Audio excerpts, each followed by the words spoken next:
Hello दोस्तों, आज हम लोग बात करेंगे एल्विश यादव की। हाल ही में एक न्यूज आई है जिसमें ये बोला गया है कि एल्विश यादव के खिलाफ एफआईआर दर्ज हो चुकी है और उनके बहुत सारे एसोसिएट अरेस्ट भी हो चुके हैं। बड़े बड़े न्यूज चैनल इस न्यूज को कवर कर रहे हैं। न्यूज में ये बताया जा रहा है कि एल्विश यादव एक रेव पार्टी को ऑर्गेनाइज कर रहे थे नोएडा में, और इस पार्टी में कुछ सांप भी बरामद किए गए हैं। और इस पार्टी में 5 कोबरा, 1 अजगर, 2 दोमुही सांप और 1 रैटल स्नेक बरामद किया गया है। और कहा यह जा रहा है कि ये न्यूज आते ही एल्विश यादव फरार हो चुके हैं। पुलिस उनकी तलाश में है। कुछ इस तरह की न्यूज भी सोशल मीडिया पर चलाई जा रही है, लेकिन एल्विश के फैन इन सब बातों को उनके खिलाफ एक साजिश बता रहे हैं। मैं सुबह उठा, मैंने देखा कि कैसे कैसे न्यूज फैल रही है मेरे खिलाफ।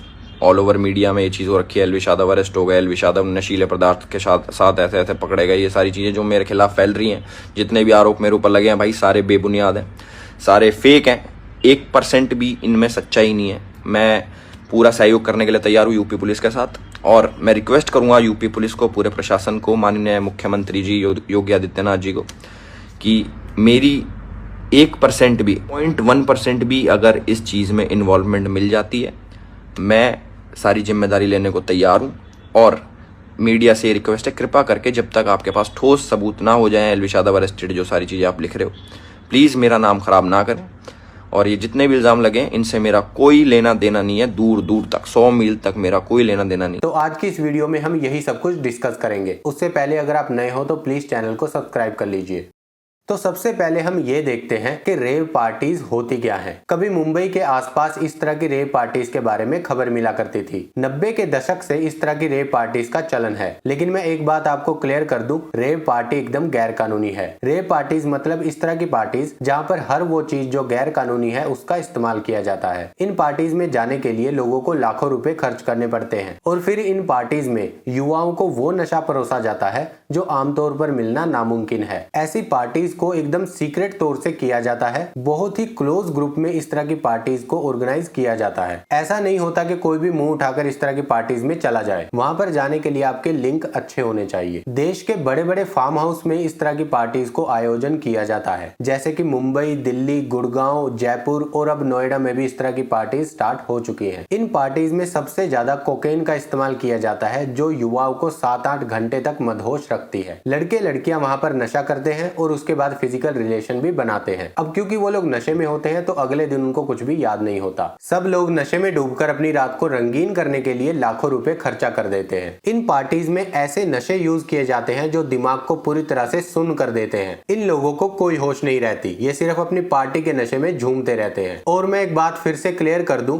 ये जितने भी नशे इन पार्टीज में यूज होते हैं वो सारे के सारे बैन हैं। अभी तक हमने डिस्कस करे कोकेन और दूसरी तरह के नशे, लेकिन इन पार्टीज में लोग एक लेवल ऊपर भी जा चुके हैं। इन पार्टीज में सांप और बिच्छू को भी इस्तेमाल किया जाता है नशा करने के लिए। जी हाँ, अगर नॉर्मली कोई इंसान सांप या बिच्छू के बारे में सुनता है तो उसके दिमाग में सबसे पहले एक ही ख्याल आता है, और वो ख्याल होता है मौत का। लेकिन इन रेव पार्टीज का जो सबसे बड़ा मकसद होता है वो यही होता है कि नशे में चूर चूर हो जाना, और उस चीज को महसूस करने के लिए लोग सांप और बिच्छू के जहर का इस्तेमाल करते हैं नशा करने के लिए। और सांप भी ऐसे वैसे इस्तेमाल नहीं किए जाते। सांप इस्तेमाल किए जाते हैं कोबरा या फिर ब्लैक मांबा, जो कि दुनिया के सबसे जहरीले सांपों में से एक है। इन पार्टीज में सांप के बच्चे इस्तेमाल किए जाते हैं और उनसे अपनी जीभ के नीचे कटवाया जाता है, जिनसे बहुत ज्यादा नशा होता है। इनके नशे से एक दिन तक इंसान को कुछ खबर नहीं रहती। एक दिन के बाद इनका नशा थोड़ा थोड़ा उतरने लगता है, लेकिन आमतौर पर इनका नशा कम से कम 5 दिन तक रहता है। सांप के अलावा बिच्छू और छिपकली को भी नशा बनाने के लिए इस्तेमाल किया जाता है। हाल ही में जिस नोएडा की रेव पार्टी में एल्विश यादव का नाम भी आ रहा है, उस पार्टी में भी 9 जहरीले सांपों को बरामद किया गया है। इसके लिए एक स्टिंग ऑपरेशन किया गया था, जिसमें एल्विश यादव को फोन कर रेव पार्टी के बारे में पूछा गया। फिर उन्होंने अपने एक एसोसिएट का नंबर दिया और सारा अरेंजमेंट करने के लिए उससे पूछने के लिए कहा। इसके साथ साथ एक ऑडियो कॉल रिकॉर्डिंग भी है जिसमें एल्विश यादव का नाम लिया जा रहा है। भाई साहब, ये जो सांप वगैरह बोल रहे हो ना, ये अलाउड नहीं है, गवर्नमेंट ने बैन कर रखे हैं। ठीक है, मतलब कैसे हम बैंड मतलब? गवर्नमेंट ने सांप रखना है ना, बैन कर रखे हैं। तो भैया मैं खरीद थोड़ी ना रहा हूँ। नहीं नहीं, ये क्या है ना, हम सपेरे हैं देखो। अच्छा, तो पहले क्या था, सांप बीन का खेल दिखा लिया करते थे, उसके बाद उन्होंने बैन करा दिए। तो अब ये वाला ग्रुप बना रखा है हमने बीन पार्टी का। ज्यादा जैसे अब आपको रिक्वायरमेंट है ना, हाँ तो हाँ। एक आध सांप अपने रिक्स पे ले आते हैं। अब जैसे आप 7 और 11 सांप की बोल रहे हो तो उसमें फिर ये मतलब आपको ही परमिशन वगैरह या फिर कोई रिक्स होगा तो वो आपको हैंडल करना पड़ेगा, क्योंकि क्या है ना, बहुत से लोग कंप्लेंट कर देते हैं। भैया रिस्क क्या होगा? पुलिस को, किसी को क्या रिक्स ये पता? होता है, सुनो, फॉरेस्ट डिपार्टमेंट होता है ना, जो फॉरेस्ट डिपार्टमेंट कौन सा? फॉरेस्ट डिपार्टमेंट होता है एक, जो जैसे ये भीख वीख मांगते हैं लोग और फॉरेनर को परेशान करते हैं तो सांप वगैरह रखते हैं ना, उनको सबको वो अरेस्ट कर लेते हैं। अच्छा अच्छा। तो उसकी वजह से ये सब हमने रखना बंद कर दिया। तब ये बीन पार्टी का ग्रुप हमने शादियों में, पार्टियों में ये मतलब ये कर रखा है।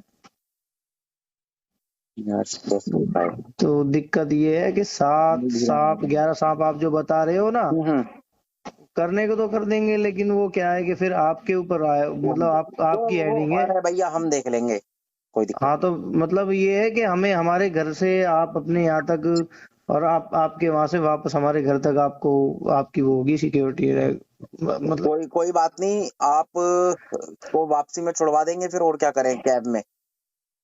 नहीं, गाड़ी वगैरह तो चलो हम कर लेंगे उसका। अच्छा। आप मतलब कन्वेंस जो भी होगा वो दे देना, लेकिन आने जाने की उसके बीच दौरान कुछ हमें अगर कोई परेशान करता तो उसकी हेडिंग आपकी होगी।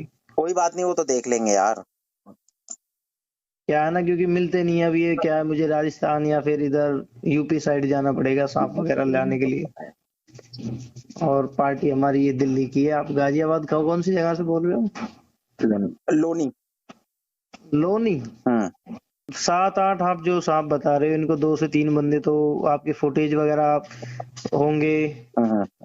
वो मुझे पता है आप किस टाइम का प्रोग्राम कराना चाह रहे हो। वो तो फोटो वगैरह लोगे। हाँ फोटो और इनकी जानकारी वगैरह देनी पड़ेगी आपको। हाँ अजगर होता है ना, मोटे वाला सांप। हाँ, वो गले में। अजगर तो नहीं होगा फिलहाल, ब्लैक कोबरा, पद्मनाग, मतलब 2-3 वैरायटी आ जाएगी इसके अंदर। भैया आप ना वैसे ले आओ जो खतरनाक ना हो यार, कई लोग डर के भागे। ठीक है, तो भैया पैसे का कितने का होगा? तो उसके तो भाई उसका 7-8 जो आप बता रहे हो ना, 7-8 जा, वो तो बड़ा ग्रुप 11 है। हो जाए, 9-11।